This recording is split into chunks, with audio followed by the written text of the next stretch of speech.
Zimbabweans face one of the darkest festive seasons since the dawn of the new dispensation, owing to a sinking economy, crashing currency, and resurgent COVID-19 pandemic. What was supposed to be a season of merrymaking, visiting with family and friends, and Decembering as Ghetto Massive College will be nothing but a sobering experience. Successive COVID-19-induced lockdowns, poor salaries, and high cost of living appear to the elephants in the room as the civil servants, peasants, and the employed-unemployed limp towards the end of 2021. We took time to listen to the voices of those on the streets to hear what the festive holidays hold for them. These are their voices, the heart and soul voices. I don't think it's going to be a good festive season for the Zimbabweans. Our economy is not performing very well, and our salaries are very low. The prices are increasing, so it's going to be a hectic season for the families. But let's hope the businessmen or the business community is going to not increase the price of basic commodities, so that our children will have something for the festive season, because everyone is expecting the festive season to be. It's for merrymaking, but I don't think we are going to merrymaking this year. Zorore ndiri kuona kuti rakada kuti omwe sekuti wanhu havana mari. Handiti dai zvikwanisika vanhu vanga kuwana mari yakafanana nema-US anotenga mabhondi hungu, but maretsi anozoshandiswa manje vanova kushandisa maretsi black market pamari yedu yevat tadza kutenga zvinhu zvinoonekera kutengere wana zvinobatsira kupa nyaya yezororo.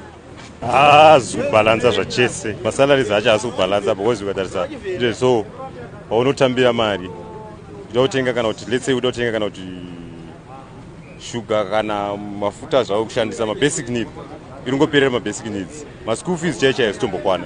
Hazvisi kubalanza. Mari dzacho dzatiri kubata hadzisi kutenderera, zvinhu hazvisi kufamba bho, mari dzacho ishoma. Zvabvira zvakwanisikawo kana hurumende yedu ichikwanisa itidzikisirewo pamutengo, especially December unototarisana naye, kusanganisira mabhiyazi, groceries neineyo, zvinhu hazvisi kubalanza. Mari chacho dzatiri kuwana mari dzacho ishoma. Inini semaonero angu zvinhu hazvina kunyatso kuti svikiti. Tichingotarisawo kutoti handizivi kuti muno pamwe zvichida ndo mararamiro taakita here, because ukatarisa kazhinji mutime dzakaita semaholidays vanhu vane zvinhu zvavo, munhu ari kutengesa zvaari kutengesa, whether mungai mushopu, whether mungai ma-informal sector, vanhu vanongokwidza zvinhu dzimwe nguva hazviri unnecessary. Saka muholiday kazhinji vanhu vazhinji ndipo pavanowana mukana wekutoti ndipo panichatowanirawo mari dzange ipapo. Saka kazhinji vanhu havanyanya kucelebrata holiday inoda kuti zvinhu zvatiomeri zvakanyanya kudarika mumwe mwedzi inenge yadarika, because maholidays kazhinji munhu anenge atorasa kuti ndipo panda kutowanira mari ipapo, because munhu anenge achingoita ma-necessary expenditure angotenga nokuti tasvika muholiday. Saka kazhinji maholidays hazvinyanyi kuita zvakanaka kwatiriwo isisu, nenyaya yekuti ma-lockdown niwo vanhu vanenge vasinganyatsokufamba.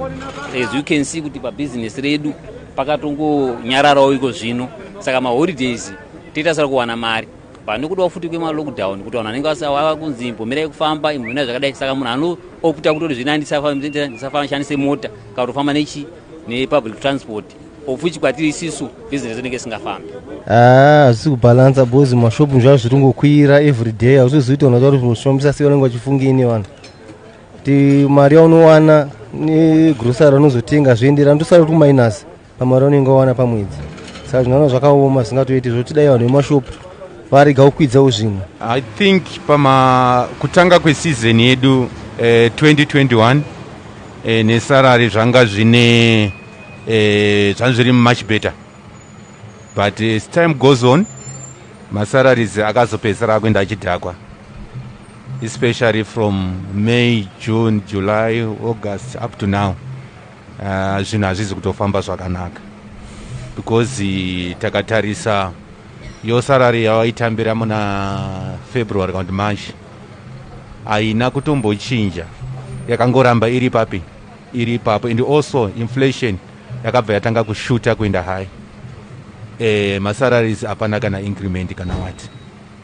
The prices, especially kana ushanda zvekuti you buy and selling, vanhu vari kutarisira kuti ma big shops they won't negotiate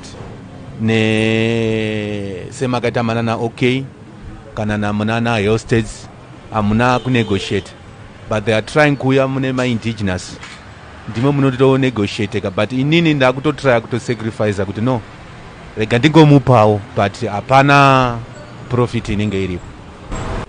In terms of income yangu ne-expenditure azikufambisana zvakanaka, because as you can say per month if you get maybe kutambira kana kuti maybe lokonfita ma-RTGS in US maybe I will get about $100 but I rent about $30. Let's say I'm renting a one room. I want to go to work near every day. There's a transport. As you can see, against $100. Nishado kunjika. Azikudise zvazvikapindirana. Wana versus my prices ishoma. Iri very low because my prices acho ari kukwira enge rate kuramba ichitase ichingokwira ichiramba ichiwedzera, so ndokudira kunenge uchita zvinhu.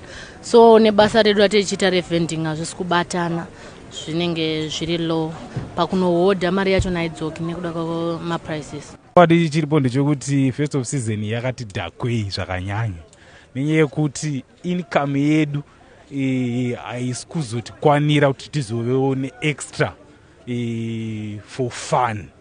At the same time income yatiri kuwana it's not even enough to meet the basic needs. Saka tiri kurarama tiri kunegative, tichingokwereta nekuvhara zvikwereti nekuvhura zvikwereti. Mari yekurarama vanhu vanga vachiwana sesu hedu vakomana vechidiki toita mabasa edu emaoko, mari yekuti tirarame yanga ichiwanika, asi denda recovid ndo dambudziko guru rati kuchema naro mugore rineri. Christmas yakatiomera nokuti gore rinoka zvanga zvakaoma nenyaya yecovid hatina kutomboshanda, vana vechikoro vanga vasingaendi, zvanga zvakaoma. Masalaries nemaprices indongoti bo zvese. The resurgence of COVID-19 through the new variant Omicron, which saw renewed travel restrictions, is causing fresh worries both for business and pleasure. Government of Zimbabwe has kept her land borders closed and introduced quarantine measures for those coming into the country. Cross-border travel in 2022 during the festive season left Zimbabwe battling a third wave which was deadly and pulverized the health systems in the country. The move to restrict movement by government has drawn mixed feelings, with some saying it was the right move to be tightened ahead of the festive season, especially the closure of borders in order to curb the spike of the Omicron variant. Others feel it's death blow to the tourism sector and general business, which normally spikes during the festive season. The absence of Inchiva will be felt heavy this festive season. The wealth neighbors from the north almost always bring in huge flows of much-needed foreign currency and inject some oomph to celebrations. First of all, we have to agree, let's all agree, COVID is real and COVID is killing. And then we come back to our economy, and let's first of all accept our health sector in Zimbabwe is dead. My personal view is, let's not allow foreigners to come back, especially for this festive season when we are still fighting the COVID. Maybe next year on the Easter holiday or next year. Why I'm saying so? We should learn from our past mistake. Last year it came as a joke, but that person was telling the truth. Killers went to the border and see a lot of people coming without being tested. They were just willy-nilly at the border. And he made a statement to President Idi Mnangagwa. He said, President, tinopera ngatisarega vanhu vachipinda. Then people said, anopenga ngavarega vanhu vapinde. And we know what happened. COVID yakauya. Now this Omicron, tikarega vanhu vachipinda. Yes, vanhu vanouya tofara nemhuri. Ondivigira virus, tovigana, what's next? So I think life is important first. Wangu tiri kuda ma-relative auye tifare kuZimbabwe. But hatina mushonga. Tinosigona rechirwere ichi. Hatifungei ipapo toda kuti vanhu ngavauye fine tofara navo, but kovakauya votiga chirwere voya vari 6 kofa 4 taitei anoafekta zvakanyanya sekuti panyaya yemaplans unenge une maplans chokwadi, asi dai wakakwanisa kuwana mari dzekutitumira kana wakatadzawo kuuya paine kwawanenge vari kunze kwenyika ya wakangokwanisa kutumira mari pamwe zvingabatsire kuitira kudzivirira chirwere checovid.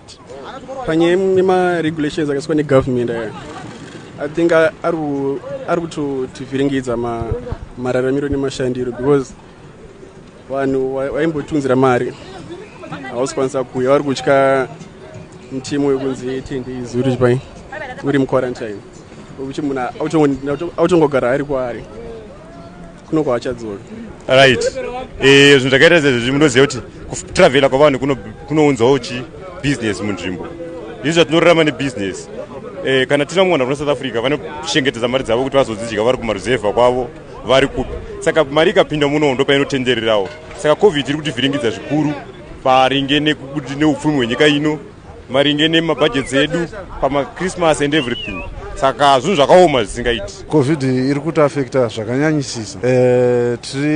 Upfumi hwedu hwenyika huri kudzikira stereki nenyaya yecovid. Hatisi kukwanisa kuita zvatikwanisa kutiite. Unenge time dzatiri kuchaisa kuti mabasa hadzisiri idzo.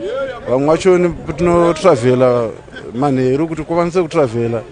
Tinenge tiri mulockdown saka zvinhu hazvisi kunyatsokuenda mberi zvakanaka. Zvakatiafekta zvakati nyanyei. Nokuti unongoziva zvinhu zvinongoerekana zvatowa paground because this is nature zvana covid anoona zvine zvisina kurongwa saka zvinongotaurwa ipapo ofuchi munhu wese anoadijasa maplans ake anoona saka hauzokwanise kuronga zvawanga uchida kuronga chaizvo because patoita zvimwe zvinhu zvauya pamberi pako zvawanga uchifungidzira pake zvinenge zvisipo saka at the end of the day unenge wauti yaforced kuti ite uadijase maplans ako saka zvinotoafekta zvakanyanya.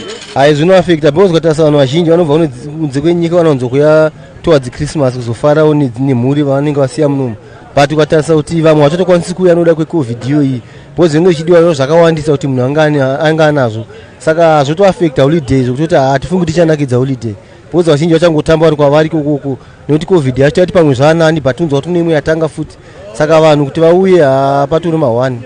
Ndakatarisa generation yatinayo younger generation havazi kutarisira kushanda zvatakaita isisu vari kutarisira kuti vave nemaprojects avo kana macompanies avo. They need kuti vanotravela vachienda kutonodzidza kana kunotsvaga kuita research about zvinhu zvanenge vachida kuzotengesa kana kuti kudzidza business racho ari somewhere sezvakaita kunana Dubai, China, even South Africa chaiko hakuzi kuendeka zviri nyore. It affects a lot in terms of gathering as a family. That's why we are supposed to have time to social and giving some of the ideas 1, 2, 3 as a family and the direction for the next step. Kuti no urufamba say jakadi what's your plan and ndope tinonono kunema nevana vari kunze. Most of the people they are out of the country, they are married there, so they have their own family there. So no mari magathering ndo tikwanisa kutozivana kuti uyu ndini ndio mwana wake ndiye mwana ndo takasita for that way but nekuda necovid yamisa everything and also ntongo tinoti munhu yanongokuzonongoya once at all pari pagore or after 2 years kuti agone kubatana pachivanhu tine macultures etinoita in terms of maburial activities kuti manyaradzo kukurwa makuva. That's the process osvika wabata maoko wangoti pafe munhu every week or every month unonge uchiatenda but ndopono attenda for those functions uchibata maoko uchiziya nehama so you can see kuti zvatopa a distance kuti maplans atoramba kutobuda for that thing. Devangotipo zvekuti tingokwanisa kurapika tisasungirirwewo tisagare mudzimba tingoramba tichingokondinya sezvatanga tichiita but nyaya inondirwadza ndeyekuti ndozvitongorwara but ndakada kuti nditengewo zvinoita kuti ndikwanise kuti afiitika inyaya yemari. Mari dzacho hadzichatenderere covid yacho ikutowanda chikosoro chakatirova ezvinozvi ma1 kutoti titoendawo Christmas ndofunga kuti kuda kwaMwari takanamwa nechikosoro first mapiritsi acho kuti timatenge mari yacho hatisi kumboiwana nenyaya yekuti vamwe vacho vakatorara mudzimba vanotipa mari saka pakaipa. Ipapa zvinhu zvine zvisina kumira mushe kozi tina hama dzedu dzitorongana naSouth Africa dzaitoti promisewo dzichiti tiri kuuya holiday vanga vachititirawo zvakanaka kunoku vari kumabasa apa vakunzi vakuda kuvharirwa kuti vasauye kunoku saka zvinhu zvine zvizotishungurudza isusu stereki zvokuti dai vambomira izvozvo vanhu vauyawo tawana kufara tese pamwe chete ndivanenge vatori nezvavanazvowo zvimwe saka pavada kutivharira kuti mabhazi mabhodha auda kuvharwa vanenge vatoomesera dai vatinzwisisawo ipapo tiri kutambura vana vezimbabwe. Inini ndiri kuafektiwa pakuti tikaera talokwa isusu mavhenda zvinhu zvacho hazvichafambi. Zvinhu zvine zvaaloko zandichakwanise kutengesa kudho ndopa paine raramo yangu. So vari kutiomeserawo kana vachitoda kuloka lockdown hatizokwanise kuwana kurarama. Because ndo panga pachibva source of income. Ndo patachiwana kurarama kwedu. Pashoma ipapo zvazviri nani. Inini rate iri kuramba chikwira handiti. Nge ne-lockdown handiti. Handichakwanise kuya kubasa pese pese. Then maprice anenge achikwira. Mari anendaona shoma haisi kukwanisa kunondikwanira because indichawana mabond mashoma totengesa nema-RTGs. Mari yandichawana iyoyo haisi kukwanisa kuzoconfusinga ichiendesa kuche ichiendesa ku-US. Ndine ndatone loss yakawandisa. So zvinenge zvakandidzvanya zvakanyanya pamaprices because so ezvinezvi rate riri kukwira riri kungokwira. So zviri kuti affecta isusu semavhenda hatisi kuwana mari yakawanda. Zviri pairi ndingangoti chekutanga it's a good measure nekuti this pandemic is killing and tine vadikani hama neshamwari dzakaita sei dzakaparara nemamwe macovid akati sei atakasangana nawo. Saka zvinhu zvakanaka kwatiri, but when it comes to economically in terms of surviving tinorarama nekushanda tikagadzirwa motikari tikakweshawo zvatinokwesha motikari kwatochitaticha pane ubhita kugeza motikari kutengesa ndokurarama kwatinoita. Saka tikasatongoshanda hatina chatinongoti nacho.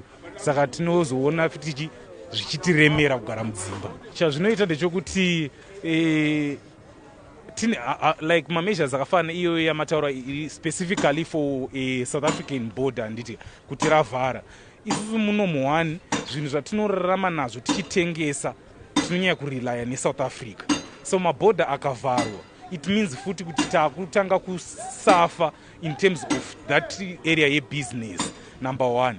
Then chechipiri ndechekuti tine vabereki vari kumamisha vane vana vari kuSouth Africa vari kushanda vachizouya kupera kwegore vachizotiboostawo vachizobatsira vabereki nemafertilizers and so on.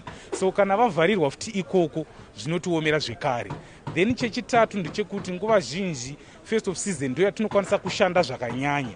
Why? Because maranzi maforeign currency inonge ichitenderera mucirculation zvakanyanya kuburikidza income inonge ichita vanhu vachiuya munomu. So kana vanhu ivava vavharirwa it means kuti takudzokera futi pagrafu redu rekushanda kwatiri tichiita kuwana kwedu mabasa nekuti ndokubva kunonge kuchita mari kwatiri. Saka mameasures iyawo in terms of the border tinonge tichizosafa. Zvatondikanganisa zvakanyanya nokuti tikange tavharirwa takumba unongozova nemaomero akaita upenyu hwedu munyika muno. Zvinhu zvedu hazvina kutumirira zvakanaka. Saka panguva ine tatisina kuvharirwa kudai tatichimanyamanyawo tichikwanisa kuwana kuti kwawangowana tushoma itiko. Asi kange tavharirwa iye zvinezvi zvotoreva kuti pokutangira pasisina. Asi dei kwakuri kuti zvinokwanisika dei hurumende yedu ichikwanisa kuti vaisa malockdown hatirambi kuti lockdown iitwe nokuti zvirwere chiriko. Asi dei hurumende yedu yanga ichikwanisawo chiitawo zvoitwa kune dzimwe nyika kuti kana vavhara kudai vomboti vanhu vabatsirike vachipa vanhu zvokuti vanhu vawane zvokurarama. Right, tichienda ichi chirwere chamwari ichi chinonetsa manje chekuti isusu tivafungire zvavanenge vachida mwari. Isusu tikutoona mameasures ari kutoitwa mameasures akanaka chaizvo ndokuti vanhu tiwane kurarama. Pasina izvozvo hatikwanise kurarama. Saka chirwere ichi mameasures ari kuitwa aya akatonaka. Vanhu vanofanira kugara kudzimba, vanhu vanofanira vari kunze vasauye kuno nokuti vakauya chirwere chacho chakanyanya tese muno tinongokwara nechirwere. Saka bhodha rinofanira kutoita very strict pamabhodha ipapo. Plus muno mukufamba vanhu vari kumatauni vachienda mareserve dai ipapo patomboitwa pambomiswa futi vanhu vasaende mareserve vanhu vagare mumataundi imomo nokuti vari mareserve havasitomboziva na chirwere kuti chiriko asi vari muno mumataundi vari kuziva chirwere ichi.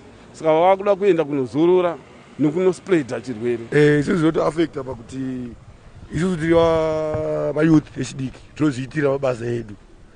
Saka kwakanzi like kwavharwa isusu masources edu emari anenge atidzikirei because isusu tajaira kushanda every day. saka I think ndo main challenge yekuti dai pakwanisikawo kuita ma-restrictions yekuti anenge aripo hawo asi vanhu vanenge vachikwanisa kushanda. Zvinhu zviri worldwide zvakanakira kuti pamwe vari kubva uku vanokwanisa kuafekta muno muZimbabwe nekuda kwekuti vanenge vachitigira zvirwere munomu zviri kuitwa nehurumende zviri right. Zvinogona kuti vanhu dai vangoti kufamba kunongodiwa but zvimwe zvozokonzesa kuti pamwe makesi anogona kuzokwira, pamwe kusangana kuya kwatinoita hauzivi kuti mwabva aneti izvo mazeno kune flu iri kungoitika, flu yacho asimboziva kuti iflu yakaita sei, vanhu vari kungokotsora, saka mumwe munhu hauzivi kuti abva kupi kuonana vanhu vanonga vachida kuonana but hauzozivi chii chinozoitika, ndezvekutika umwe anogona kuya achirwara, saka tovachida kuti tingoonanawo tiri hama neshamwari but hauzozivi zvakamira sei. The most worrying thing is the outlook. Many have no hope that the future will hold better for them.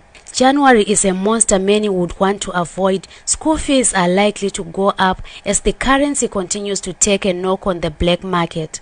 In the main household, income has taken a knock while prices keep pushing upwards. COVID-19 makes it even difficult to plan ahead. It is clear uncertainty, fear and a sprinkle of hope is the best way to describe the road ahead.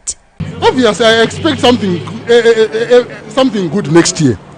I will not wish myself to next year where Rakashata, but I don't know kuti the responsible authority vari kutirongerei because isusu semunhu wese anoda upenyu hwakanaka but hunofana kurongwa nevanoronga upenyu, the business, the government is at the community. So isusu we are beneficiary of the policies the government the next year, like recently takatita budget the next year tofana kubenefita from those plans. 2022 dai zvinhu zvatirerukira panyaya yemabasa awanda, mabasa tirikutoda kuti dai vanawana kumabasa akawanda vawane zvekushanda ndekuti ndiwo watakutarisira marivaro remangwana kuti vatibatsire isusu. 22 shungu dzangu ndedzongoti government inofanira yange yavaccinate at least half of the population ndokuti zvinhu zvedu zvitange kuti back to normal.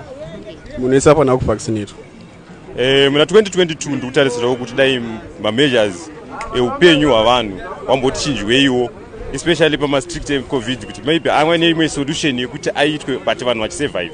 Because mukatarisa gore 2021 yapera vanhu vasingashande zvakanaka, vamwe vakatodzinga mabasa nokudawo kuti mabasa acho akusina nokuda kwekuti vanenge vaidiwa vanhu vashoma, saka vazhinji vari mukutambura. 2022 tinoda kutenda kuna president ED kuti vakatiitira zvinhu zviripo, vakagadzira road but zvakuafekta road yacho vachaigadzira yagadzira yanaka but inenge chingori road kuti famba tisikana kukwanisa kufamba nenyaya yemalockdown, saka tachikumbira kuti dai zvaibvira tachinjirwa mutemo tatisunungurewo pichana taona kusunungukawo timbocelebrata pane zvavakatiitira mugore ra2021. Pa next year 2022 ndoona zvangu kuti zvichida zvinhu zvese zvinotangira mumind. I think pakava nechange of mind muvanhu, zvinhu zvinogona kuti shandukei, hazvineni kuti age yakadii but tese as Zimbabweans tikava nemumwe mufungiro zvinhu zvinogona kuti fambira zvakanaka considering nemamiriro akaitawo zvinhu economically nezvinhu mafambiro zviri kuita, tikatongoona kuti zvinhu zvinofamba zvakadai zvinogona kutibatsira. 2022 tongoti dai Mwari atiitira zvakanaka because nyika ndedzaMwari. Ise vanhu togona kufunga zvatinofunga patinogumira but tongodai Mwari vatibatsira 2022 rava gore rakatinakira kuti chirwere chidai Mwari vagona chaperawo kuti vanhu vawane kufara because chikaramba chiripo zvakafanira kuti ukatarisa 2021 ukatarisa chikoro chacho zvakaafekta vana nesu vabereki zvakatoafekta because vana vakaita nieleye vasingaende kuchikoro nokuda kwecovid. Saka tongodai 2022 zvikasadaro vana vakwanisa kuenda kuchikoro because zvino vana vanongopfuurira mberi but chiri kugoneka hapana nyaya kuti havasi kudzidza. Saka dai 2022 Mwari vapindira chirwere ichi chaperawo vana vagona kuenda kuzvikoro, tagona kushandawo zvakasununguka zvisina kunzi apa musasvike. Saka tongodai Mwari vatibatsira. Zvatanga tichitarisira izvi tinotanga tatotarisa kuna Mwari, tikukumbira hedu kuna Mwari kuti Mwari akatigonera zvakanaka. Tinotarisira kuti zvinhu zvedu maybe zvinogona kutiitirawo zviri nani because now ndikutarisa challenge yatakanga tiinayo last year.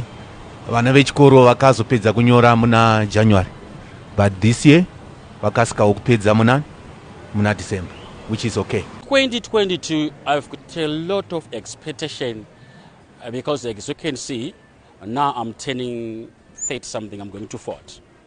I'm growing up and I've got family, I've got 2 kids.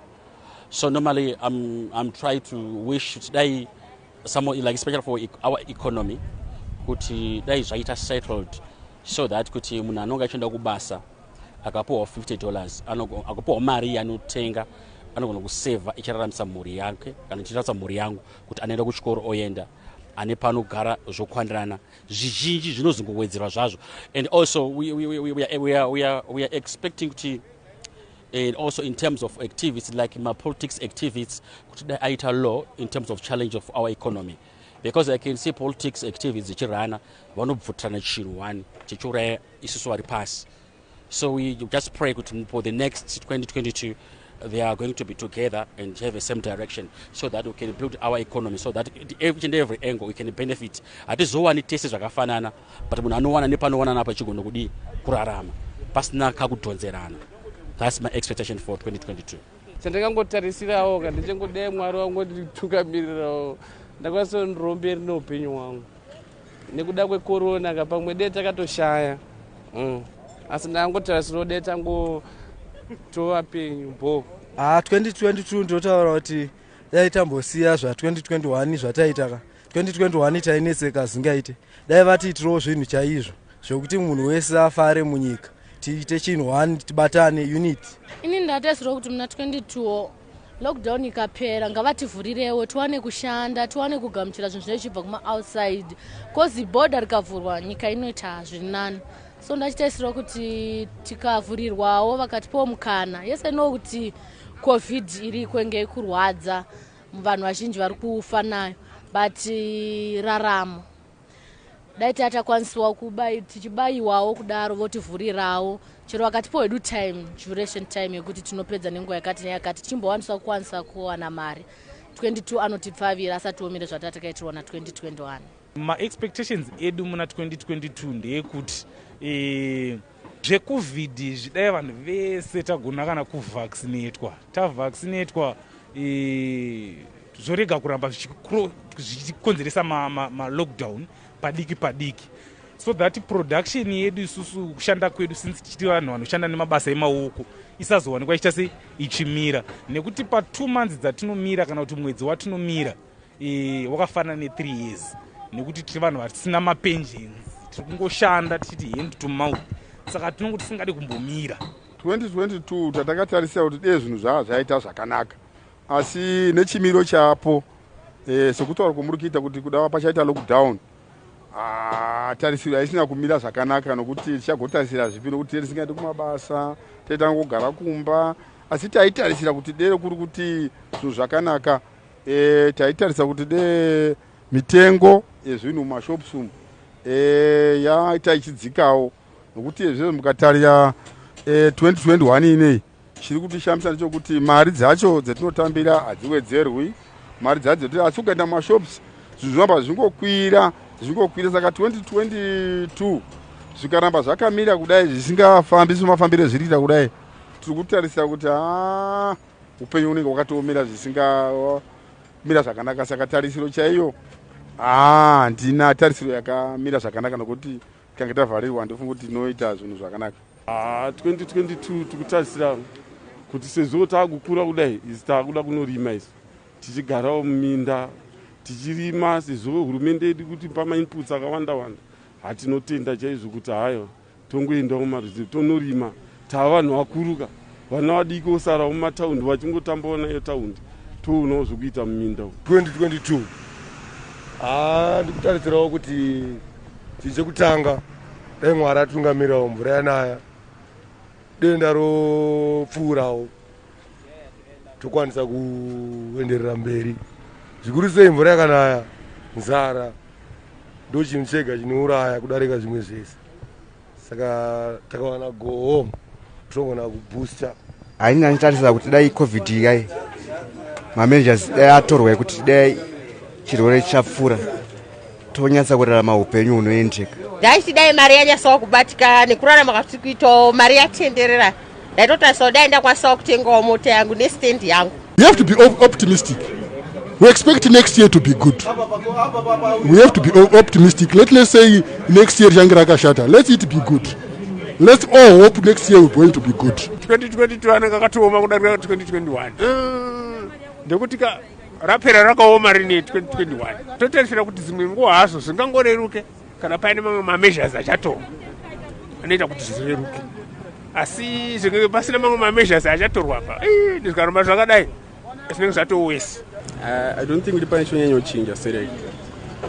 I don't think pane chinochinja because wafanira kuchinja mutimu first ndori zvinhu zvichinji like pabhodha vakavhara bhodha magudzi edu achapinde zvaimboita kudhara zvane macomplications akawanda emamiriro akaita zvinhu gore rino iri kai next year kana zvikaramba zvakadai inogonoita wese ipapo tinganyepa zvakuda kuti dei zvaibvira hurumende yedu yakwanisa kana ikagazeta zvainokwanisa kugazeta ikaonawo torerutsirwawo pane zvimwe zvinhu especially lockdown. Palockdown ndo patiri kunyanya kuchema napo time dzatiri kuchaisa saka zvinogona kuramba zvakadaro kana kuri kuti lockdown yaramba iripo.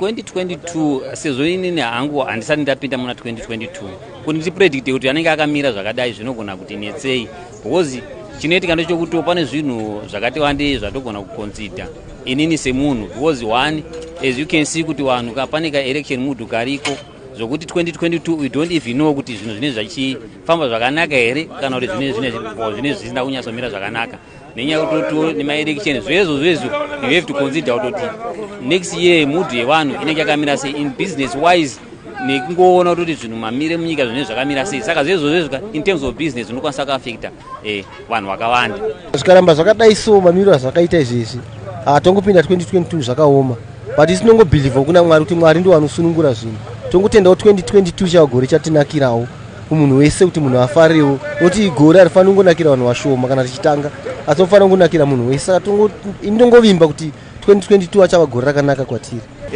Hakuzi kuti nyika asi kuti ipasi rese nenyaya yecovid yakaramba yakaita zvayakaita especially tine almost tikangoti 15% yevanhu vari muworldwide kana kuti Zimbabwe vanorarama nemasports vamwe vari kumusic. Those people havana mafunctions avari kuita, vamwe vaibenefita from mafunctions avaita especially vemusic then vebhora. Iva vanhu ivavo for sure especially vemusic vari kutosafa. I don't think so next year they will keep on surviving this way. Yeah, it's normally the key of our country to move. I can see because I first tried. I'm a born free person, and if I try to stretch Pandakatangu one is the politics. That's why I can say that. That's why you see our economy collapse. So I'm expecting to die in politics side, so that we can move some direction. Makwaro anonga ariko but Makwaro is our future. And we expect that move in direction build our economy. So that is not good kuti munano wana 1 the whole Zimbabwe. So that munano wana anogononsa mwana pa special education so that they ano benefit ERE mwana apasa oenda kunze kwenyika. But wangu ine I can see ndine hama dziri kumusha kuma rural area, they are not to benefit anything, they are going down and down. So we need to say our economy got back to normal. My teachers end up a position or teacher vanhu vanachikoro voenda at the end ari kuma rural area anogona kusimuka kubva pari oenda pachimwe chikamu hazvizourayi kuti ari kunhamo vanomba ari wenhamo. No, taikura chinzi dzidzo ndo nhaka yeupenyu. So I'm just expecting my teachers, everything in the sector, back to normal in their positions, so we can drive our country together. With each and every sector you run, then there's no activity on the going on. Ndemaonera ndenge nchita ndechitongoto bo ini nekuona tiatoti 2022 ichange ichitopisa stere kudarika 2021 kozo ari kutiita gore rakutonopera soka kokuzoti atiri kupinda rachenai tinotangirana neJanuary disease. Pavatotanga kuloka zvine zvisista handisi kumboona chaedza ini vakatotanga kuloka zvine zvandisi kutombozviona kozi dai vangoitawo kuti lockdown ka vambotiregererawo vangokwanisawo kuzvinzwisa kuti tokwanisa kunge chibayiwa chero kashandisa mavaccine card aya handiti katokwanisa kuwana chatokwanisa kunge tichibata cause life yakaoma chero ndikadzidza chero ndikapasa mabasa acho asi kuwanikwa nekuda kwelockdown. It's an obvious thing that 2022 is going to be hard. Ichatanga itori tough and probably inonokupera futi iri tough. Nekuti tiri kuti izvezvizvi tiri kutosafa kuti timite ma-requirements ekupera kwegore. Kuti vana vari kubva kuchikoro zvavachada vachitanga January hatisi kutokwanisa kuzvimita even kuti vazodya kwachona. So it means kuti tichatanga futi tiri kuminus tichitononegotiata nema-teachers tichitadza futi kuendesa vana vedu kuchikoro. Saka I don't think kuti zvinozotira zvakanaka. Secondly, izvezvizvi tikambovharirwa lockdown tichashandisa capital yatatina yatiri kutenderedza kuhodha matai kudidi for food and other things tisingaite production. It means kuti gore richitanga hatitorina kana mari yekuhodha, hatitorina kana mari yekudii, and mabusiness they are broken. Tinozongopedzera futi taakutanga kushanda kuti tingowana chekungodya panguva iyo. Apa tingoti Mwari dai akapindira mvura yakanaya. Mvura yakanaya hapana nzara, hatiwane nzara muno. Nokuti kuguta kwedu isusu kuri muvhu. Upfumi hwedu hwenyika ineyi huri muvhu. 2022 egore rekuti iro rona kunge rakati omei haro zvikuru sei nekuda kwedenda recovid. Asi pakawanika mukana wekuti vanhu vaitoti masmall business wavo vanoita itwoto vanhu vanokwanisa kupinda 22 zvakanaka. Hameno Mwari wacho, asi tada kuti dai COVID yapera pamwe tingararame zvakanaka. That 2021 is a year many would want to forget is no secret. That the wounds of the battle to stay alive for the majority will be carried for a long time cannot be disputed. Although the government has said things are getting better, that all economic fundamentals are ticking, those on the streets see it not. The poorer continue to get poorer and life getting harder, save for a few well connected with wealth to splurge. COVID is the devil that has exposed the harsh societal inequalities. This year I can start on a positive note. We want to thank the government for the peace which is prevailing in our country.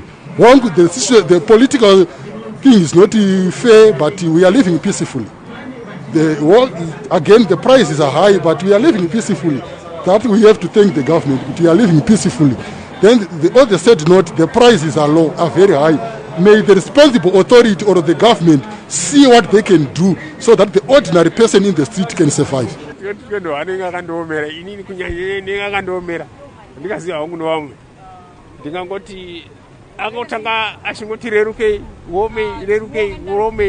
Saka nomboperera zvokuti ndingati zvakandirerukira. Otherwise gore rakapera zvinhu zvakanaka. Zvestori nani but this time. Because mabasa asi kunyatsowanika, asi kuwanika. Vana mari kuti vanyatsooperator business ravo zvichifamba zvakanaka. Hazvisikuiti. Asi kungowana mari yekutenga chikafu pano ipapo hachitomanikidzira futi. Zvanga zviri nani. But zvinongosiyana nekuti noti basa richiwo zvangu zvanga zviri nani. Pane zvakawanda zvakanosuvisa. Kufa kwavanhu kwakandirwadza zvisingaiti. Vanhu vaifa sure. Hakuna zvakambondinakidza 2021. 2021 anga akaomesa. Kuoma kwete kukufungidzira 2021 yakaoma. 2021 yanga isina kundimirira zvakanaka. Zvinhu zvanga zvisiri kunyatsokuflowa zvakanaka. Yanga iri kwiredzike. Saka zvina kumira zvakanaka nenyaya lockdown. Nende ndinganyepa because hatina kana zvatakaona muna 2021 wachoni. Haana kana ini hangu haana zvakandinakidza nazvo because zvinhu zvanga zvisina kumira bho nenyaya yeCovid-19. 2021 it was just a normal year yakafanana na2020. Considering kuti 2020 kwatakatanga kuona zveCovid, takunzwa kune COVID-19 this and that. Saka mulife yavanhu chaimo hakuna from 2020 kusvika iko zvinezvi hapana munhu atinoti atanyasokufara muupenyu hwake. Why? Because titararama time yatava tisingazivi kuti ichange iriko, and even pageneration iko hakuna munhu akambobvira amborarama time yakadai. Saka I don't think kuti pane munhu angada kuti zvinhu zvakandifambira unless kune vamwewo zvavo vakatozvara zvinhu zvavo zviri right, vangana kuti zviri zvavo zviri right, but In terms of futi population muZimbabwe mamiro takaita, I think 90% hapana kambofambirwa nezvinhu, maybe wakafambirwa zvinhu 10%. And 2021 zvakandisuwisa kufa kwakaita vanhu kwakarwadza. Nyange musiri muZimbabwe, nyika zhinji dzekueurope vanhu vakapera kuna Italy, vanhu vakapera kufa neCovid. Iwo muno macho vanhu vakafawo, zvinhu zvisina hazvifadziri kufa kwevanhu. Zvinhu zvinorwadza. Nenyaya yechikora ndambotaura nemabasa, vanhu vakatopera nemabasa nekuda kweCovid iyoyi. Saka igore risina kumbotifadza, gore rakarwadza zvizhinji. Uzoshayiwa zvinhu chatinongozofara semaKristu chekuti Mwari ari kutichengeta, ari kutirwira, kuti kurarama kutodai ndiye Mwari wacho akatotiraramisa. Saka tongotione rimwe saidiwo zviri nani kuti tiri vapenyuwo. Saka ndo zvatinongotendawo nazvo Mwari. Inini hangu chandakangondifadza ndechekuti kungovhurwa kwakangoitwa chikoro, I think nekuzonyorawo kwavakaita maexams vanhu vachikwanisa kupedza vasati vapinda munext year, I think ichocho chinhu chakandifadza. Then nezvisina kundifadza, kana takatarisa panyaya yeeducation, we are paying maybe 3 mafees. Tine anoti yatinotumirwa pamafoni evanhu handitika mahomework aya, then tobva taita one-on-one naticha, anoda kubhadharwa futi. Iyo yepaneti inoda kubhadharwa futi, then school fees 3.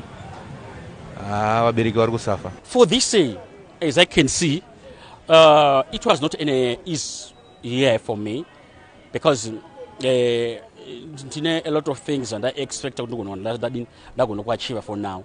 But my challenges, they can come on the way in terms of maybe the prices of things.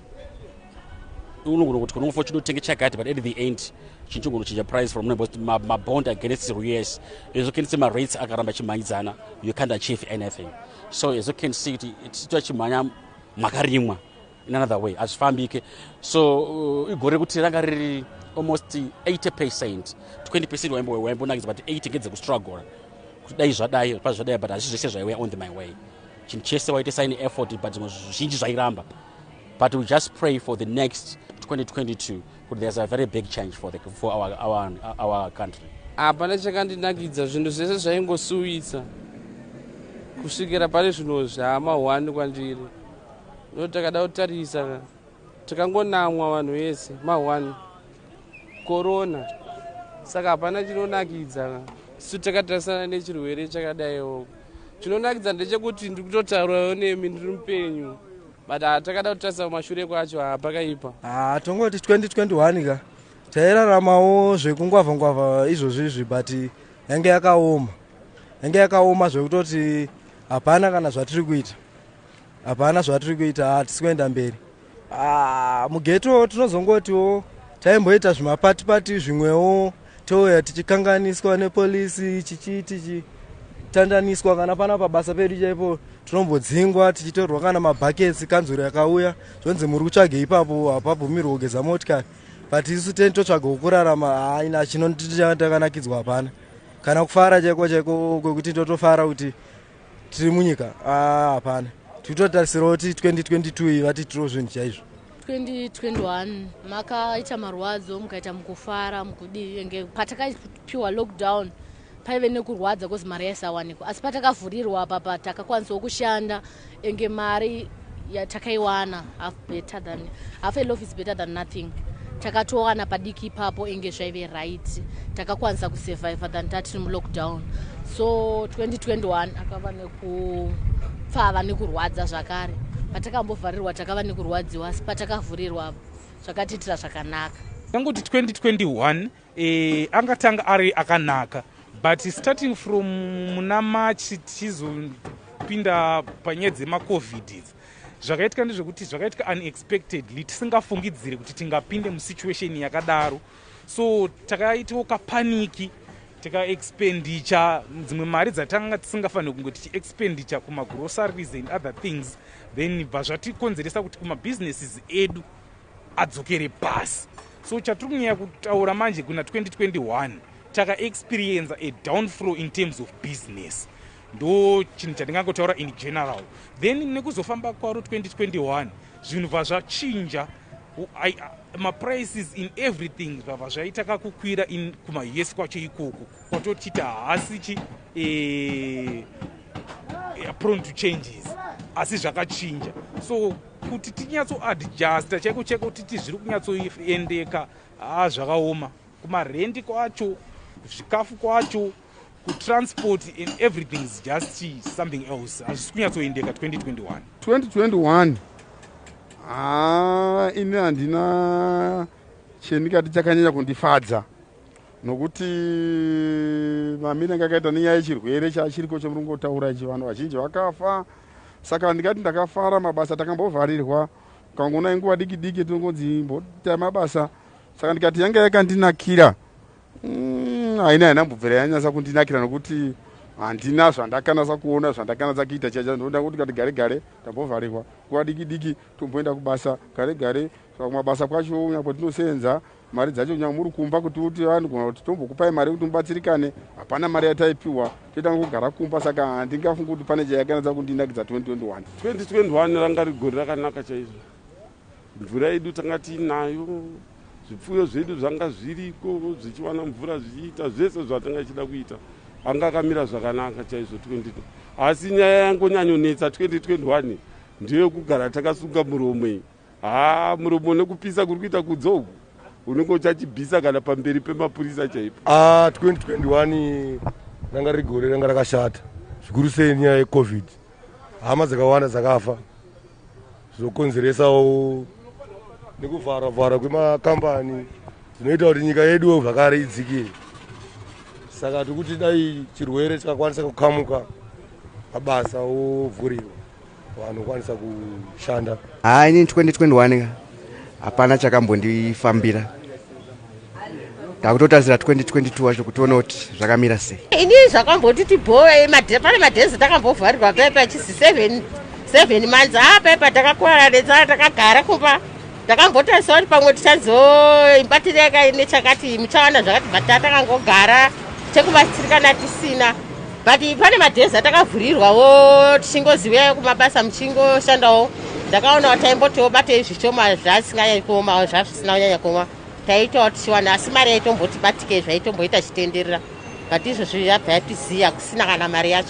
The curtain comes down on 2021 and that of 2022 opens. Misfortune and fortune awaits the ordinary Zimbabwean who for years has been hoping and praying for economic prosperity. The scares of the economic meltdown of 2008 is still fresh. The 2017 de-dollarization which left many pauperized not forgotten. Many pray for a break from the ghost of the past. They hope in 2022 this will come, that some relief will be granted and joy will greet them once again. Here at HSTV News, we wish you better. We hope within this harsh environment you have a Merry Christmas and better fortunes in 2022. From the entire team and myself, Vongai Kawa, happy holidays.